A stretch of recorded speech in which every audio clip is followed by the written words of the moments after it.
¿Qué pasa cuando el amor se convierte en una jaula? Cuando las promesas se transforman en cadenas y la sumisión es la única vía de escape. Una casa. Una familia.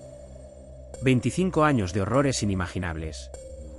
Pero, ¿fue ella una víctima más o la cómplice que sostuvo el martillo? La historia de Fred y Rosemary West no es solo un cuento de monstruos, sino una inmersión perturbadora en los abismos de la psique humana. Imagina la Inglaterra rural de mediados del siglo XX. Un país que, tras la guerra, buscaba la prosperidad, pero que también escondía sombras profundas. Es en este telón de fondo, donde la discreción y el «qué dirán» eran pilares, donde se gestaría una de las historias criminales más atroces y desconcertantes de la historia británica. Hoy, en Almas Corruptas, no vamos a contarte solo la cronología de los crímenes. Vamos a excavar más hondo. Nos sumergiremos en la mente retorcida de Fred West y, crucialmente, en la de Rosemary West. Queremos entender cómo una joven, aparentemente normal, pudo no solo presenciar, sino participar activamente en la tortura, violación y asesinato de al menos 10 mujeres, entre ellas su propia hija y su hijastra. ¿Fue Rose una víctima coaccionada, atrapada en una telaraña de abuso y control coercitivo que la deshumanizó por completo? ¿O existía en ella una oscuridad inherente, despertada y alimentada por su marido? Prepárate para una disección psicológica que te dejará cuestionando los límites de la maldad y la capacidad humana para la supervivencia en el infierno. Este no es un caso más. Es un espejo oscuro que refleja hasta dónde puede llegar la manipulación extrema y cómo el cerebro puede ser moldeado bajo una tiranía brutal.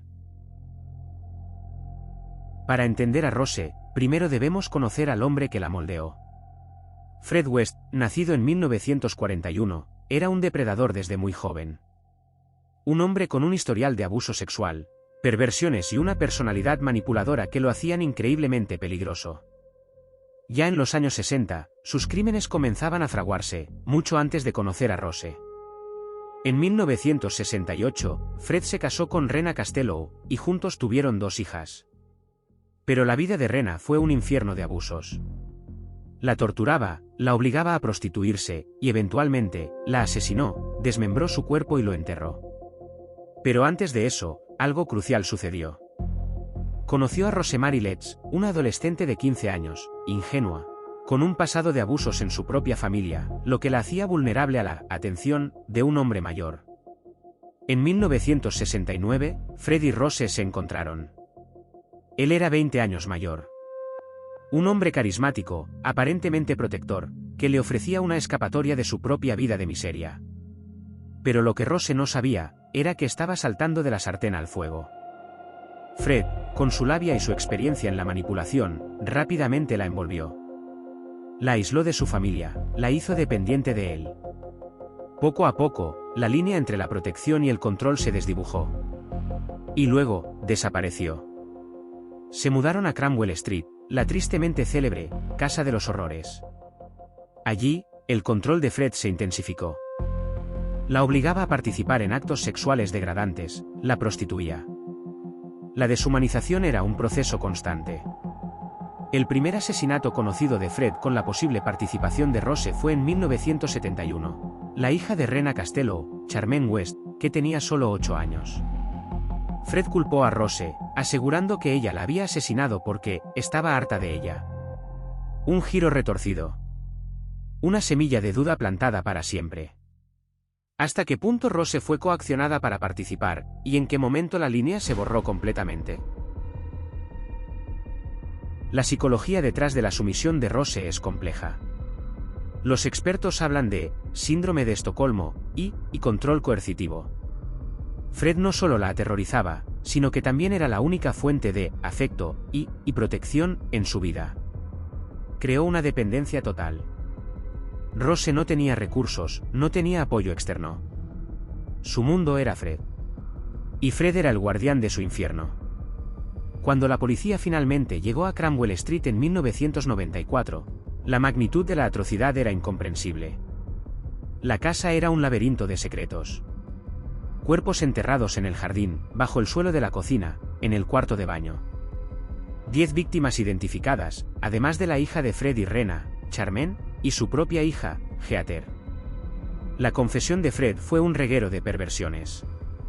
Él admitió haber torturado, violado y asesinado a numerosas mujeres, y que Rosemary no solo lo sabía, sino que en muchos casos había participado activamente. La sociedad británica reaccionó con una mezcla de horror y fascinación morbosa. Los tabloides se cebaron en los detalles más escabrosos, creando la imagen de una pareja de monstruos. Pero el caso de Rose era diferente. Su defensa se basó precisamente en el control coercitivo. Su abogado argumentó que ella era una víctima del abuso de Fred, manipulada hasta el punto de la complicidad. Pero el jurado no lo vio así. En noviembre de 1995, Rosemary West fue declarada culpable de 10 asesinatos y condenada a cadena perpetua. Fred, por su parte, se suicidó en prisión en enero de 1995, antes de su juicio, llevándose con él muchos secretos y quizás, la posibilidad de entender completamente la dinámica. El caso de los West obligó a Gran Bretaña a enfrentarse a la realidad de la maldad en los hogares, aparentemente normales. La Casa de los Horrores no era un lugar lejano, era una calle en Gloucester. Vecinos, amigos, incluso familiares, habían visto signos. El comportamiento sexualmente explícito, las jóvenes que entraban y nunca salían. La indolencia social fue, en parte, una cómplice silenciosa. Y en el corazón de todo, la figura de Rose, que sigue negando su culpabilidad, manteniendo que fue coaccionada por Fred. Pero las pruebas, las declaraciones de supervivientes, los huesos enterrados en su propia casa, decían lo contrario. ¿Fue Rose una prisionera de su propia mente, forzada por un depredador sin igual? ¿O su propia oscuridad latente encontró el catalizador perfecto en Fred? La historia de Fred y Rosemary West nos confronta con una pregunta incómoda. ¿Es posible que una persona sea víctima y perpetrador a la vez? La psicología forense moderna ha evolucionado mucho desde 1995. Hoy se entiende mejor el concepto de control coercitivo, donde un abusador despoja a su víctima de su autonomía, su identidad y su capacidad de elección, a menudo sin violencia física aparente, hasta que ésta se vuelve incapaz de actuar en su propio interés. Rose West fue moldeada por años de abuso, no solo por Fred, sino desde su infancia. Era una víctima ideal para un depredador como él.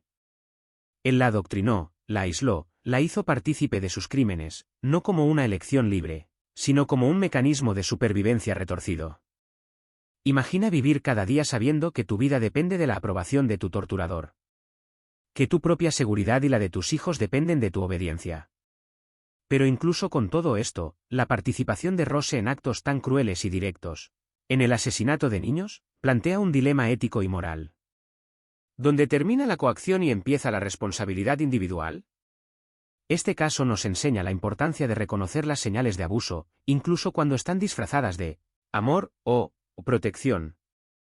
Nos muestra cómo la ausencia de apoyo social y el aislamiento pueden convertir a una persona en una sombra de sí misma, susceptible a las manipulaciones más oscuras. Y nos obliga a reflexionar sobre la capacidad del ser humano para la crueldad, ya sea por acción directa o por sumisión extrema. La casa de Cromwell Street ya no existe. Fue demolida, borrada del mapa físico, pero su eco sigue resonando. La pregunta persiste, ¿era Rosemary West un alma oscura que encontró su pareja en Fred? ¿O la víctima definitiva de un maestro manipulador que la arrastró al abismo? Quizás nunca tengamos una respuesta definitiva. Quizás la verdad esté en un punto intermedio, en la zona gris donde la humanidad se encuentra con la monstruosidad. Lo que sí sabemos, es que la mente humana, bajo la presión extrema, puede ser alterada de formas que escapan a nuestra comprensión. ¿Creéis que Rose fue totalmente coaccionada o una cómplice voluntaria? Dejad vuestras opiniones en los comentarios. Y si estas historias sobre los rincones más oscuros de la psique humana te intrigan, suscríbete, Almas Corruptas. No querrás perderte nuestro próximo viaje a los abismos de la mente criminal.